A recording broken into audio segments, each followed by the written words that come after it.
मैं एक चीज आपसे समझ लूं, ये जो पाकिस्तान का जो जो मामला है, एक भी देश, जो ये लग रहा है कि एक भी देश ने पाकिस्तान को कंडम नहीं किया, नंबर एक। दूसरा, पाकिस्तान की ने जब गुहार लगाई तो हमारा देश इतना क्यों पिघल गया? जो प्रियंका गांधी का प्रश्न है कि आपने क्यों शरण दी, वहां से आतंकवादी आके आपके लोगों को मार रहे हैं और उन्होंने गुहार लगाई तो आपने कहा हाँ आप रोक दे रहे हैं, रोक दे रहे हैं। इस सारे उसमें ओवरऑल टिप्पणी प्रेम भाई। जी शुक्रिया आनंद जी।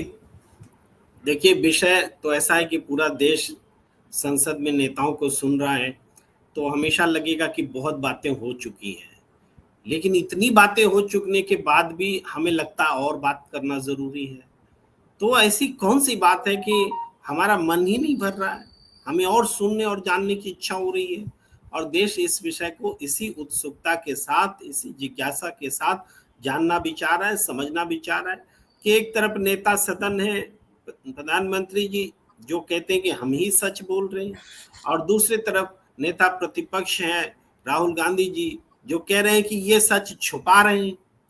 ये जो बात है, सच बताने और छुपाने की जो लड़ाई है, जो बात है, और इसमें जो कुछ मजबूरियां हैं, सियासी चतुराई है, जो भारतीय और हिंदू की लड़ाई है, भारत और पाकिस्तान के बीच आधी अधूरी लड़ाई है, वो सारी चीजें हैं, चाइना है, पाकिस्तान है, भारत पॉलिटिक्स है, सब कुछ समाहित है। अब इसमें देखिए कि आतंकी क्या चाहते थे और भारतीय जनता पार्टी क्या चाहती है, बड़ा कॉमन लाइन है। वो लोग तो बहुत आसानी से बोलते हैं कि जो पाकिस्तान चाहता है वो भारत का विपक्ष चाहता है, लेकिन मैं थोड़ा उल्टा बता रहा हूं कि आतंकी चाहते थे पैंट खोल करके मारेंगे, और ये संदेश देना चाहते थे कि हम हिंदुओं को मार रहे हैं, और बीजेपी वही कह रही है कि भारतीय को मारा नहीं गया है, हिंदू को मारा गया है।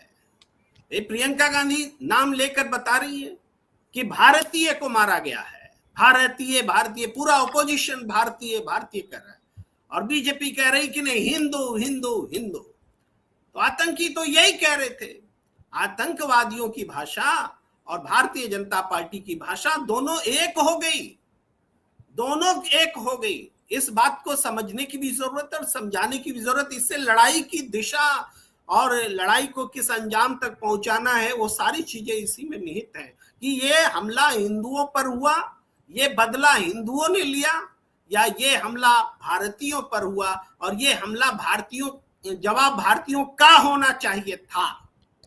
यही है, पूरी बात को अगर समझने का प्रयास करें सैद्धांतिक रूप से यही लड़ाई है। ये ऑपरेशन सिंदूर, जब ऑपरेशन सिंदूर पर बात आती है, बहुत खुशी खुशी तैयार हो गई बीजेपी, ऑपरेशन सिंदूर पर बात करेंगे। जानते हैं क्यों? क्योंकि वो ऑपरेशन सिंदूर का मतलब सिर्फ वो 22 मिनट और 22 अप्रैल जोड़ करके ही समझते हैं यही ऑपरेशन सिंदूर है, यही है। लेकिन ऑपरेशन सिंदूर सिर्फ वो 22 मिनट का मिलिट्री एक्शन नहीं है।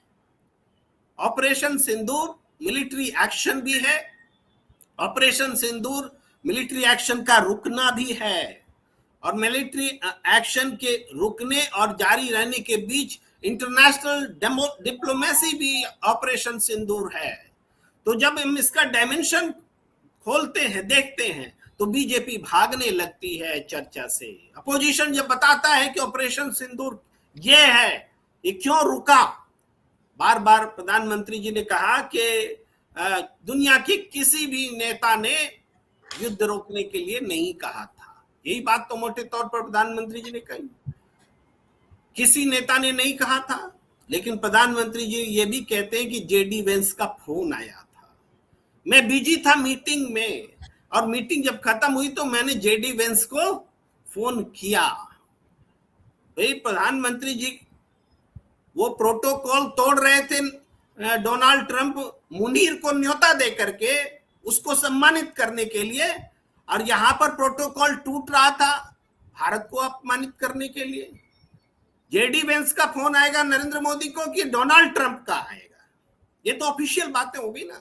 भाई प्रोटोकॉल में क्या है, भाई जेडी वेंस को फोन करेंगे प्रधानमंत्री की डोनाल्ड ट्रंप को फोन करेंगे, क्या है प्रोटोकॉल में, ये देश के सामने खुल गया है। डिप्लोमेसी में भी देश का मजाक बना दिया है नरेंद्र मोदी जी ने प्रधानमंत्री के तौर पर। इससे आगे आप देखिए, जिस बात का जवाब नहीं दे पा रहे कि ये कहते हैं कि पाकिस्तान गिड़गिड़ाया, पाकिस्तान गिड़गिड़ाया, डीजीएमओ गिड़गिड़ाया।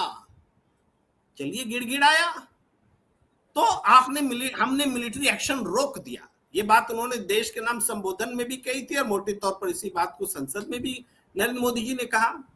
तो जब पाकिस्तान गिड़गिड़ाया और भारत ने उस पर नरम दिल दिखाते हुए रोक लगा दी मिलिट्री एक्शन को, तो इसका ऐलान किसने किया? इसका ऐलान न भारत ने किया न पाकिस्तान ने किया। पाकिस्तान भी करता तो वो युद्धरत देश होता, वो उसको भी अधिकार है। मान लीजिए युद्ध हम बोलते हैं, बहुत लोग को आपत्ति होती कि युद्ध नहीं है, मिलिट्री एक्शन तो है, ये पुलिस का एक्शन थोड़े है, मिलिट्री एक्शन है, दो देश के बीच में है, उस पर भी माएंगे। लेकिन हम उस बात को अभी कंटिन्यू करते जो बोल रहे थे कि ये ऐलान इंडिया ने क्यों नहीं किया, ये ऐलान डोनाल्ड ट्रंप ने किया। इस बात की चर्चा, इस बात को क्यों नहीं कबूल करते कि भारत और पाकिस्तान के बीच जो मिलिट्री एक्शन रुका, भारत का मिलिट्री एक्शन रुका, पाकिस्तान का भी रुका, सिर्फ भारत का नहीं रुका, दोनों का रुका। पाकिस्तान का बाद में रुका। पाकिस्तान ने 2 दिन तक मिलिट्री एक्शन रोकने का उल्लंघन किया। ड्रोन हमारे सीमा में लगातार घुसे, जवाब नहीं था। हमारे जो ब्रीफिंग थी, याद कीजिए, कुछ सेकंड्स की ब्रीफिंग हुई थी, उसके बाद देर रात में उस दिन 10:30 बजे के आसपास में पूरी ब्रीफिंग हुई थी और कह रहे थे कि अगर घुसेगा ड्रोन तो हमारी सेना जवाब देने के लिए तत्पर है। अरे जवाब देने के लिए तत्पर है। बाद में जब हमारे सीडीएस ने जो बयान दिया, वो कहा था उन्होंने कि ये महत्वपूर्ण नहीं है कि विमान गिरे, ये महत्वपूर्ण है कि विमान क्यों गिरे। और ऐसा कहते हुए उन्होंने कहा था कि 2 दिन में हमने अपनी कमियां दूर कर ली और जबरदस्त बमबारी की। वो 10 मई का दिन था। 10 मई के दिन में सुबह में पाकिस्तान के 10 या 11 जो बेस थे, सैन्य अड्डे थे, उसको तबाह किया गया था। वो हम मानते हैं, हमारी सीडीएस ने माना। लेकिन उसी दिन जब हम पाकिस्तान को जवाब दे रहे थे, 3 बजे आते आते कहानी बदल गई। भाई वो पाकिस्तान गिड़गिड़ाने लग गया। और 2 दिन पहले तक तो हम हमला रोके हुए थे, अपना हमले को ठीक कर रहे थे, अपनी कमियां दूर कर रहे थे और करारा जवाब दिया हमने। और करारा जवाब देने के कुछ घंटे बाद पाकिस्तान गिड़गिड़ाने लगा और हमने मिलिट्री एक्शन रोक दिया। ये अविश्वसनीय बातें हैं, ये विश्वास करने योग्य बातें नहीं है। कुछ बातें थी इसके भीतर कि ये मिलिट्री एक्शंस जिस दिन हुआ, धमाकेदार हुआ, पाकिस्तान नेस्तनाबूद हुआ, उसके कई एयरबेस नेस्तनाबूद हुए और उसी दिन कुछ घंटों में हमने मिलिट्री एक्शन रोक दिया। पाकिस्तान गिड़गिड़ा रहा था इसीलिए रोक दिया। तो गिड़गिड़ाने के लिए ही तो हमने अटैक किए, क्या सीना दिखाने के लिए अटैक किए थे? और उसके बाद इसको ऐसे भी समझिए, वो जो महीन बातें हैं ना कि क्यों हुआ, इसको अगर समझना हो तो ये इस तरह से भी समझ सकते हैं। जब हमने मिलिट्री एक्शन रोका तो हिंदुस्तान में कोई खुश हुआ क्या? कहीं तालियां बजी, कहीं पटाखे फूटे, कहीं जुलूस निकला, जश्न मनाया गया? पिन ड्रॉप साइलेंस था हिंदुस्तान में। कैसा मिलिट्री एक्शन आपने रोका? पिन ड्रॉप साइलेंस था।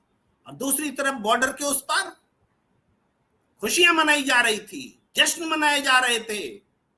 तो ये अपॉर्चुनिटी, ये अवसर जो पैदा हुए, हिंदुस्तान के लोग साइलेंस थे, स्तब्ध थे और पाकिस्तान में खुशियां मनाई जा रही थी।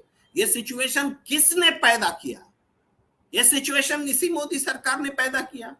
वही गिड़गिड़ा रहा था और हम मिलिट्री एक्शन रोक रहे थे, फिर भी हम स्तब्ध थे और वो खुशियां मना रहा था। अरे हम पाकिस्तान का एक छोटा सा क्रिकेट मैच जीत जाते हैं तो हम बम बम करने लगते हैं, और हमने मिलिट्री एक्शन रोक दिया तब भी हम बम बम नहीं कर रहे थे।